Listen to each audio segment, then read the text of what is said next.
Teka lang, sigurado ka ba dun sa plano mo? Ba't di natin tanungin si Chang Isabel? Baka may matulong yan sila sa'yo. Okay, hindi pwede.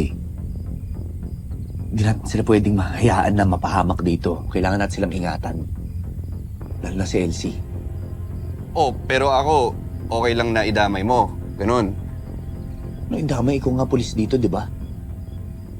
Eh, sabi ko nga, oo nga. Sabi ko nga, polis nga pala ako dito.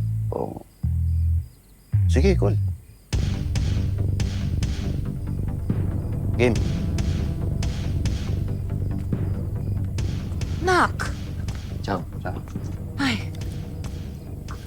Mabuti. Nakabalik ka na. Ang balita ko, pumunta ka daw sa Isla Pangil. Ano, anak?